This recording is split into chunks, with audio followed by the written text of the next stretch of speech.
Hey, where are you right now? I've been sleeping at home. Sleeping at home. There's no sign of my husband at our home where I am now. He's lying to me. Let's go back to when I was pregnant with our first child. My name is Ashley.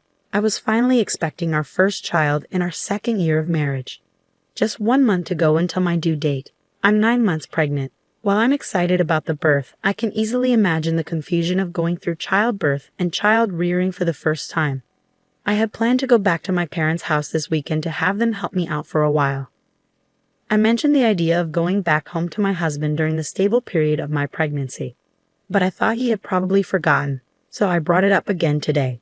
While I was relaxing and watching TV, my husband casually mentioned, "Heading back to your parents? Oh yeah, you mentioned that. If you're going, just go. I can handle things here just fine without you."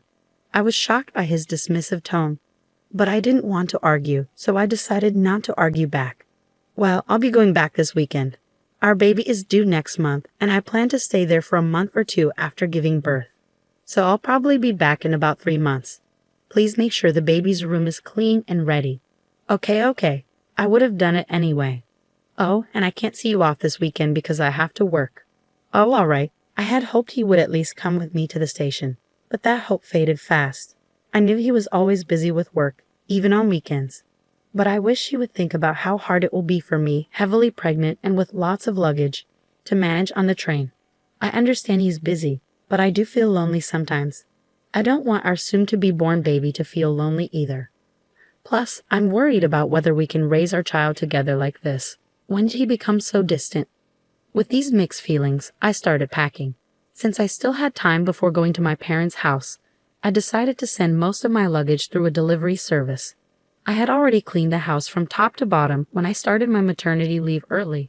They say pregnant women have a nesting instinct.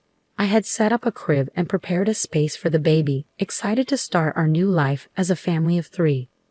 When I returned after 2.5 months, I found that my husband was being really messy despite my efforts to clean up before leaving. Maybe I cleaned too early, but still he seemed to have forgotten how to live in a tidy home. He'd leave half-empty drink bottles lying around and ignore the cardboard boxes from his online shopping. I realized that I'd never seen him cook or clean since we got married. Even though I kept trying to tidy up, things only got messier, and I started worrying about the state of the house while I was away. But with the baby coming soon, I had to focus on preparing for childbirth.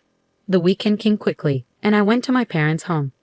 Meanwhile, my husband didn't even see me off to work. While I relaxed at my parents' place, I stayed in touch with him through emails every day and called him about every 3 days. But gradually, he started ignoring my calls more often. When I managed to get through to him, I noticed he'd been avoiding my calls lately. I asked, "You've been hard to reach lately, are you busy?" But his answers were vague, like sort of, or not really. Then I asked him nervously, "You're not cheating on me, are you?"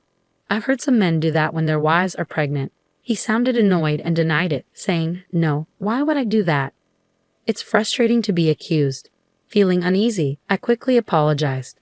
Having these worries while carrying our precious baby wasn't good for my mental health. I needed to trust my husband, I decided.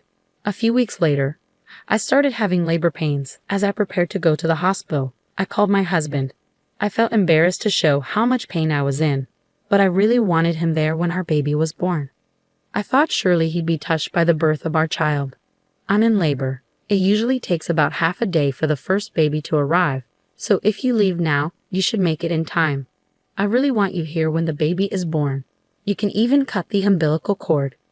When I asked him to come, my husband sighed in annoyance. "What? You want me to come by train right now?" "Sorry, I'm tired too, I can't. I have work tomorrow." I was shocked. "Are you still talking about work at a time like this? Our baby is being born.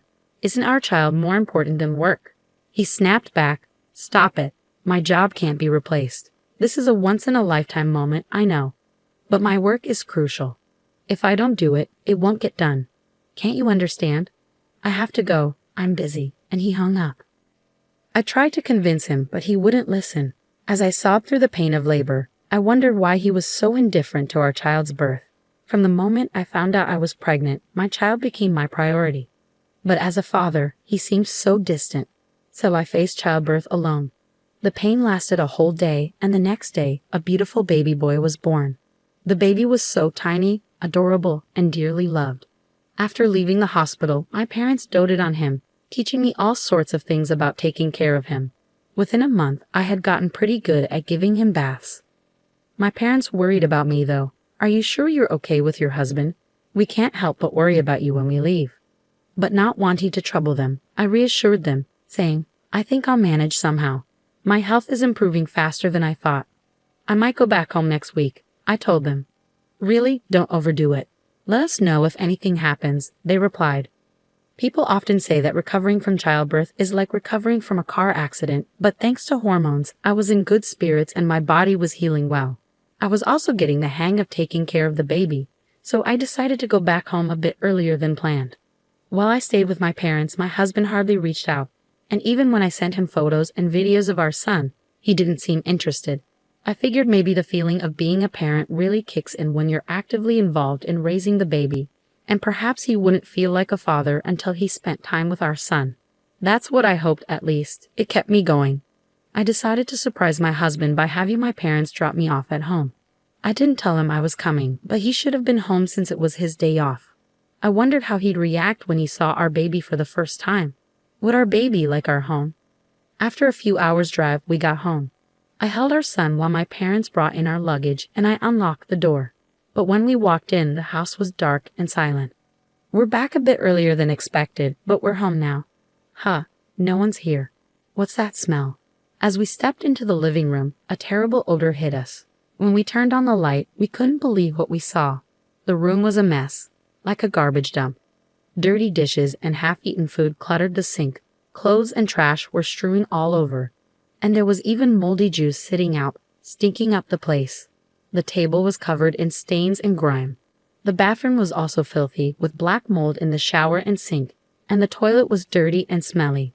And worst of all, the crib we had prepared for our son was filled with unused cardboard boxes and trash bags. I had asked them to keep the house clean for our baby, but this was the opposite, and I was shocked. There's no way we can live in such a dirty house, and I'm especially upset about the crib being ruined. Seriously, what's going on here?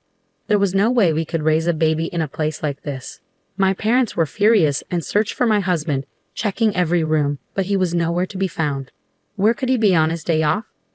Was he working another weekend shift? But we couldn't even confirm if he had been working those shifts before. He wasn't paid extra for weekend work, and his company followed the regular work schedule. I had been suspicious of his disappearing acts on weekends. "Let's try calling him," I suggested. Unable to bear being in the messy room any longer, I ushered my confused parents outside and dialed my husband's number. But he didn't pick up. Finally, after the third attempt, he answered. "Hey, where are you?" I asked. "I'm at home," he replied. "Why?" "Just at home," he repeated. We had searched the entire house, but there was no sign of my husband. Could he possibly be buried under all this trash? But we couldn't sense anyone there, and his voice didn't sound like he had just woken up. Then I heard a woman's voice on the phone. I couldn't make out what she was saying, but it was definitely a woman's voice. That's when it hit me. He's cheating on me. I can't believe he'd do this while neglecting our child. The house was a disaster while we were away, and he was cheating on me. I was furious. A father like him isn't needed for our son. I'm done with a husband like this. If he prefers that other woman, then he can have her. How can you live in such a filthy and foul-smelling house? Oh, I understand. Maybe a burglar broke in. I need to call the police. What? But you're at your parents' house, right? What are you saying? Suddenly, my anger boiled over at my husband's evasiveness, and I raised my voice. You're the one lying about being at home, aren't you? Stop pretending. It's completely unacceptable to let the crib turn into a mess. I'm not returning to this house. We're getting a divorce. I ended the call abruptly and quickly reported to the police about the supposed burglary, intending to confront my husband.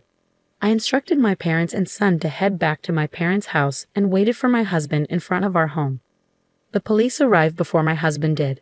I welcomed them into the house as if they were guests, and soon after, I spotted my husband approaching, accompanied by another woman. As my husband came closer, his expression seemed to say, "This is bad." I confronted him, saying, "Hey, you weren't supposed to be back until next month." "But who is she?" The woman next to him glared at me, her arms crossed. "And who are you, for that matter?" she retorted. Despite encountering his mistress, I strangely felt calm. I decided to question the woman. It turned out my husband had been meeting her without revealing he was married. I was so disgusted with him that I didn't know how to react anymore. "Hey, at least let me explain," my husband pleaded, trying to grab my shoulder, but I slapped his hand away, not wanting him to touch me. "Don't touch me. It's disgusting. The police are checking the room right now. I hope you're embarrassed having them see the mess you've made. I'm leaving now. You can explain to the police. Goodbye." Leaving them stunned, I went back to my parents' house, ignoring the numerous calls from my husband. That night, I finally decided to respond. It seemed he had explained the situation to the police, and he returned home looking troubled. It must have been embarrassing for him to see the police struggling in the messy room, but he brought it upon himself.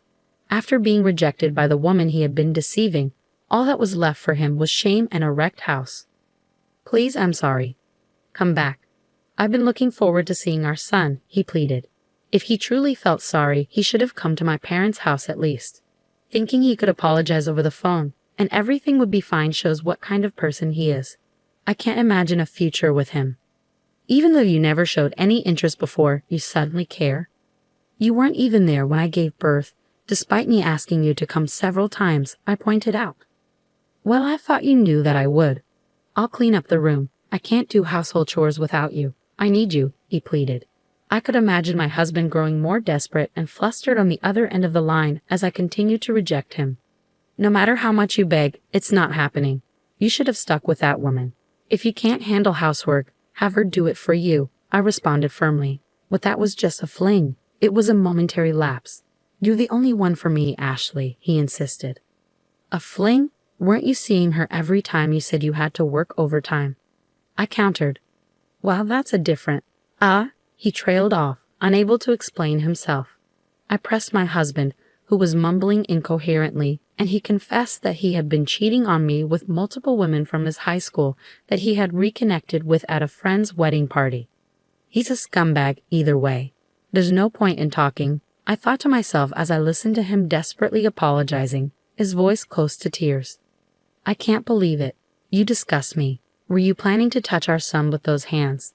"Unthinkable," I said, feeling a chill run down my spine. I won't do it again. I'll come to pick you up right now. I want to see you and our son. I'll prove my sincerity. Let's go home together," he pleaded.